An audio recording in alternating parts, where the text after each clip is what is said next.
श्रीरामं शरणं व्रजामि, श्रीरामभद्रं शरणं व्रजामि, श्रीरामचन्द्रं शरणं व्रजामि। क्रियायोगरूपी स्वाति सुधारसपान निपुण साधक चातक वृंद, असुर निकंदन भव भय भंजन जगदानंद वर्धन भगवान श्री राम आप सबका मंगल विवर्धन करें। आज प्राणायाम के रहस्य में प्राण कला के 3 चरणों को हम जानेंगे और यह भी जानेंगे कि वरेण्य प्राण भवन में प्राण प्रवेश कैसे होता है। संकल्प संक्षयवसात् चरिते तृतीये, संसार मोह मिहिका गलिना भवन्ति, प्राणे च प्राण भवने निहिते वरेण्ये, जीवस्य जन्म सफलं मुनयो वदन्ति, जीवस्य जन्म सफलं मुनयो वदन्ति। साधकों, विगत दिवस जिस प्राणायाम की ज्ञान गंगा में आप निमज्जन कर रहे थे, उसी ज्ञान गंगा में एक तरंग ऐसी भी तरंगित हुई थी जिसमें यह अभिव्यक्त हुआ था कि आपके मूलाधार से ऊर्ध्व के अधिष्ठान में विराजमान श्रीमन्नारायण भगवान से प्रार्थना करें कि प्रभो ऐसी कृपा वर्षा दीजिए कि मैं देहाभिमान को भूल जाऊं। तो आइए इस अंश पर विमर्श करें। जब जीव का ज्ञान बाह्य संसार में अर्थात बहिर्भूत विषयों में प्रस्फुरित होता है, विहरण करता है या विचरण करता है, तो इसी कारण देहाभिमान जागृत होता है। जीव अपने शरीर को ही अपना वास्तविक स्वरूप या आत्मा मान लेता है।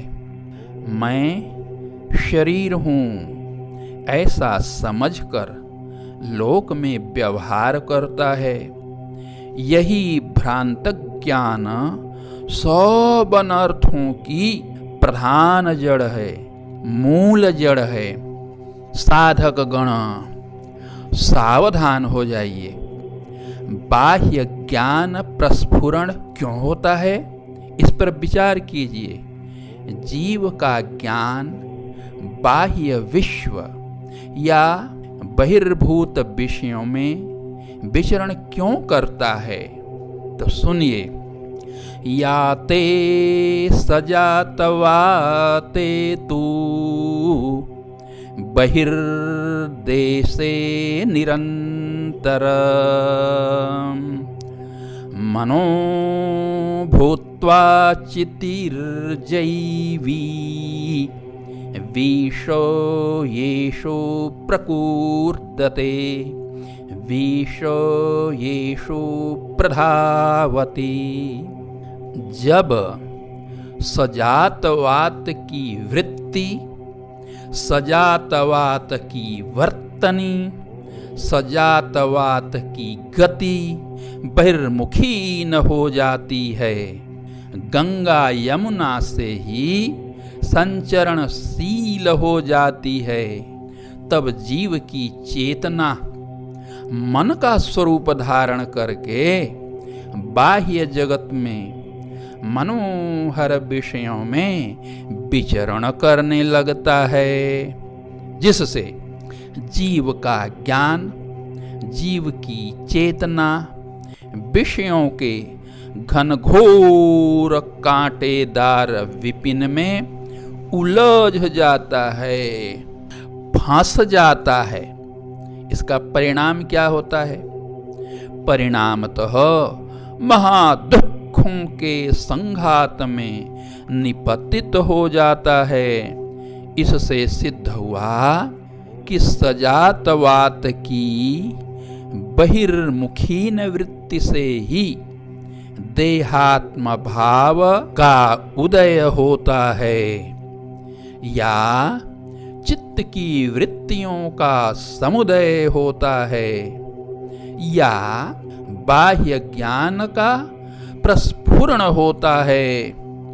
अतः सजातवात की बहिर्गमनशील धारा को बलपूर्वक रोक कर अंतर्मुखीन धार संपन्न करने के लिए प्राणायाम किया जाता है।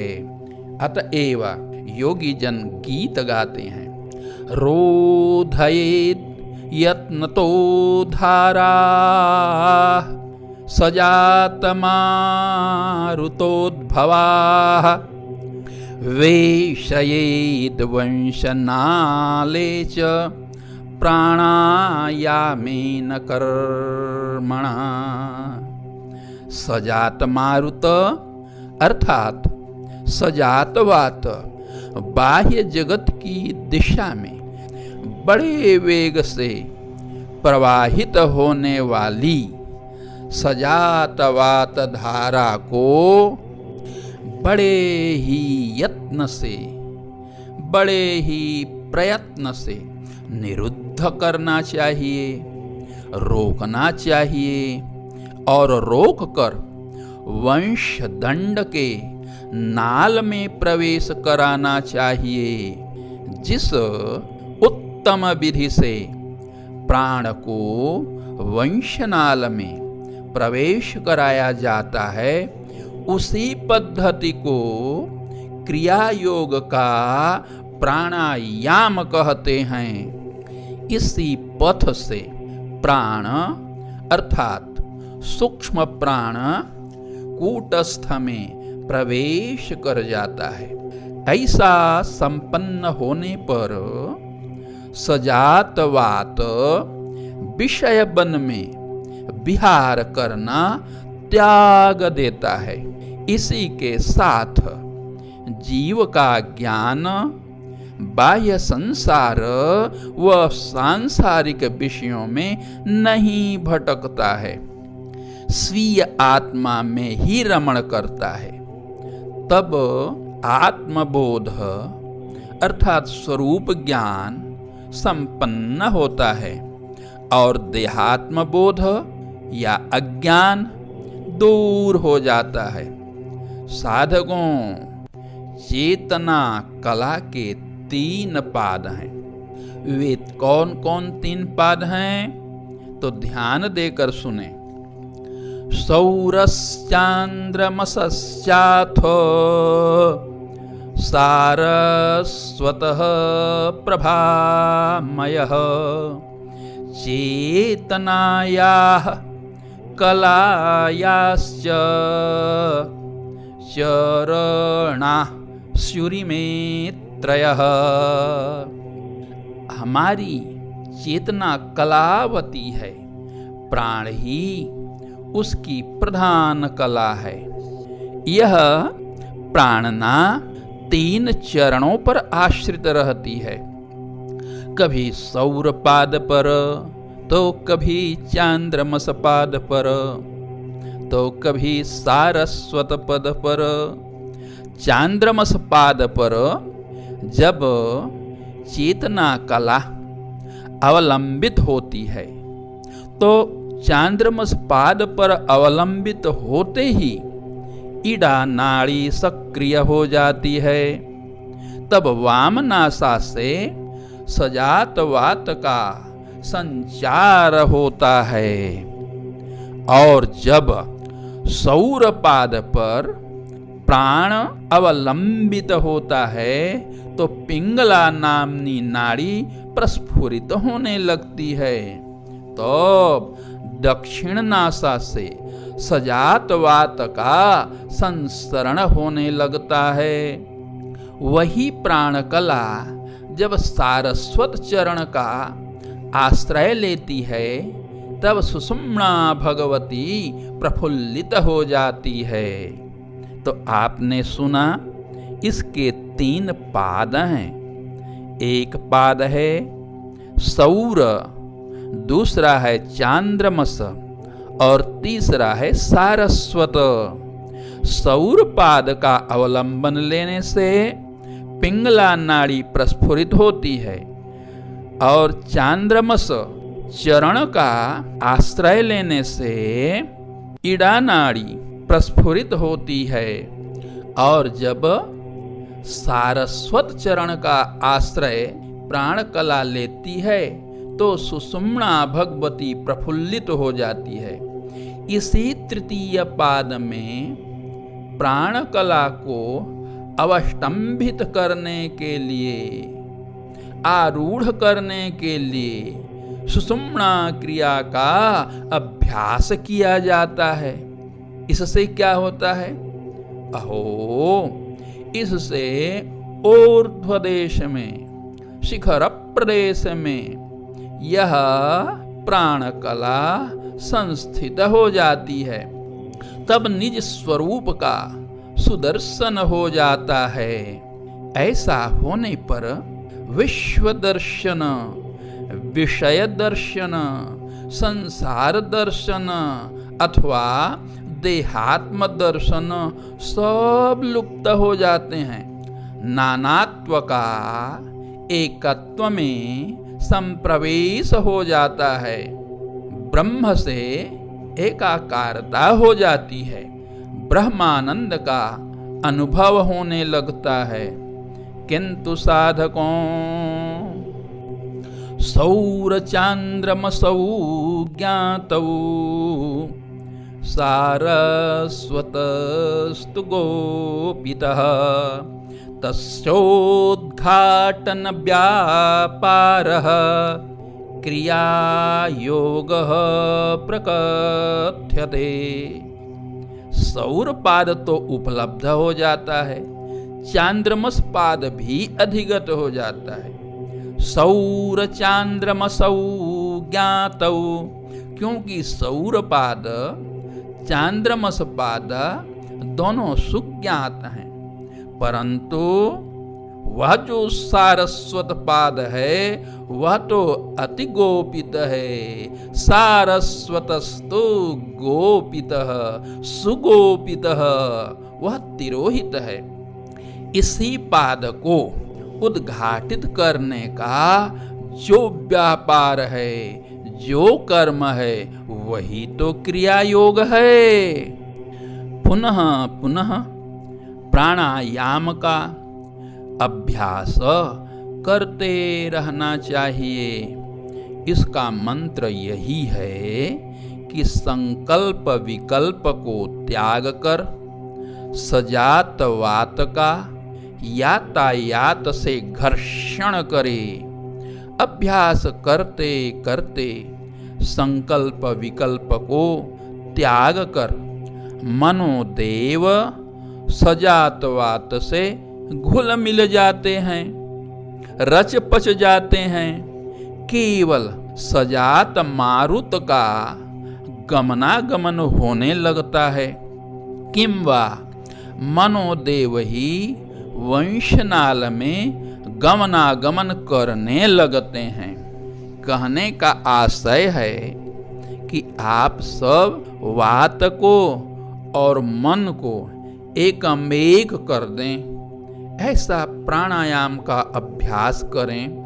जब मनोदेव सजात वातमय हो जाते हैं तो संकल्प विकल्प ये कौन करेगा? संकल्प विकल्प के संक्षीण होने पर, क्या होने पर? संकल्प विकल्प के विनष्ट होने पर प्राण कला तृतीय पाद में समारूढ़ हो जाती है। और जब शिखर पर प्रतिष्ठित हो जाती है ना, तो अज्ञान का अंधकार दूर हो जाता है। वहां आत्मबोध का प्रकाश जगमगाने लगता है, छा जाता है। वह प्रकाश आनंदमय है। तो यही प्रारंभ में हमने कहा था, संकल्प संशय वसात चरिते तृतीये संसार मोह मिहिका गलिना भवन्ति प्राणे च प्राण भवने निहिते वरेण्ये जीवस्य जन्म सफलम मुनयो वदन्ति जीवस्य जन्म सफलम मुनयो वदन्ति। एकाग्र मन से प्राण कर्म करते करते संकल्पों का संक्षय हो जाता है, पापों का दहन हो जाता है, सकाम कर्मों के संस्कारों के बीज का भर्जन हो जाता है। तब सारस्वत चरण में प्राण कला अधिरूढ़ होती है। सुषुम्ना पथ खुल जाता है, प्राण उसमें प्रविष्ट हो जाता है। शनैः शनैः ब्रह्म में वरेण्य प्राण भवन में प्राण निहित हो जाता है, विलीन हो जाता है, एकमेक हो जाता है। आत्मा के दिव्य व अनंत प्रकाश से सांसारिक मोह का अंधकार दूर हो जाता है। संसार मोह मिहिका गलिना भवन्ति। ऐसा यह प्राण कर्म है, ऐसा यह प्राणायाम है, ऐसा यह क्रिया योग है। साधकों, इस विधि को प्राप्त करने के लिए श्रीकर श्रीधर श्रीवर परम पूज्य प्रातर वंदनीय महाअवतार बाबा जी से प्रार्थना करें। उनकी कृपा होगी तो सब संभव हो जाएगा। उन्हें निश्चल भाव से पुकारें। गुरुदेव दया करो, गुरुदेव दया करो। तुम्हें ब्रह्मा, तुम्हें विष्णु, तुम्हें स्वयं महेश्वर। गुरुर्ब्रह्मा गुरुर्विष्णु गुरुर्देवो महेश्वर। गुरुः साक्षात् परब्रह्म। तस्मै श्री गुरवे नमः। श्री गुरुं शरणं व्रजामि। श्रीरामभद्रं शरणं व्रजामि। सबका मंगल हो। साधु साधु साधु साधु साधु साधु। गुरुदेव भगवान की जय।